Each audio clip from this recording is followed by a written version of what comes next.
Hello everyone, welcome back to channel once again. तो अभी तक हम लोग ने पिछले 4 साल का पेपर डिस्कस कर लिया है।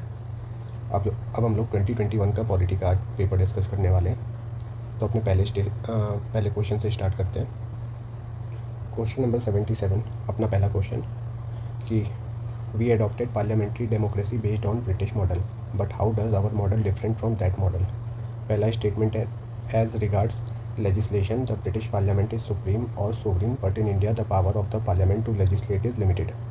Second, in India, matter related to the constitutionality of the amendment of an act of the Parliament are referred to the Constitution bench by the Supreme Court.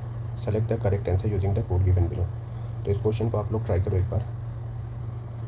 I hope आप लोग ने ये question try किया होगा। तो जो पहला statement है कि as regard legislation the British parliament is supreme और सोवरीन, तो ये बिल्कुल करेक्ट है, क्योंकि ब्रिटिश पार्लियामेंट का कोई भी जो लॉ है उसको वहाँ की जुडिशरी जो है इनवैलिड डिक्लेयर नहीं कर सकती है। उसके पास कंप्लीट अथॉरिटी है लॉ फ्रेम करने की। वही इंडिया की बात करें तो इंडिया में रिटन कॉन्स्टिट्यूशन है जो कि लिमिट सेट करता है हमारे लेजिस्लेचर पे, ख़ासतौर से पार्लियामेंट पे, कि वो एक लिमिटेड पावर एक्सरसाइज करे। यहाँ पे चेक और बैलेंस का कॉन्सेप्ट है। आर्टिकल 13 के अंडर जुडिशरी जो भी ऐसा लॉ है जो कॉन्स्टिट्यूशन को अफेक्ट करता है उसका रिव्यू कर सकती है। और अपने कॉन्स्टिट्यूशन में बेसिक स्ट्रक्चर कहीं डिफ़ाइन नहीं किया हुआ है, लेकिन 1973 का जो जजमेंट था उसमें जुडिशरी ने इंटरप्रेट किया है बेसिक स्ट्रक्चर ऑफ कॉन्स्टिट्यूशन, जिसको पार्लियामेंट जाके भी अमेंड नहीं कर सकती।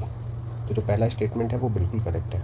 अब दूसरा है कि in India matter related to constitutionality of the amendment of the act of parliament is referred to the constitution bench by the Supreme Court, तो ये भी बिल्कुल करेक्ट है। जब भी ये कॉन्स्टिट्यूशन को अमेंड किया जाएगा तो उसकी वैलिडिटी चेक करने के लिए judiciary under article 145 sub clause 3 एक 5 जजों का जो है बेंच कॉन्स्टिट्यूट करेगी, जो कि चेक करेगा कि जो लॉ बनाया है पार्लियामेंट ने वो लीगल है कि नहीं है। तो दूसरा स्टेटमेंट भी बिल्कुल सही है। तो इसका जो करेक्ट आंसर हो जाएगा वो हो जाएगा सी। आई होप इसका एक्सप्लेनेशन आप लोग को क्लियर हो गया होगा। बाकी इसमें कुछ वैल्यू एडिशन मैंने यहाँ पे ऐड कर रखा है, वो देख लेना। नेचर, तो जैसा कि बताया ब्रिटेन की पार्लियामेंट सोवरीन है, जुडिशरी वहाँ की स्ट्राइक डाउन नहीं कर सकती उनका लेजिस्लेशन। इंडिया के केस में कॉन्स्टिट्यूशन सुप्रीम है। फिर हेड ऑफ स्टेट वहाँ पे क्राउन है। इंडिया में हम लोग के इलेक्टेड प्रेसिडेंट होते हैं इनडायरेक्टली।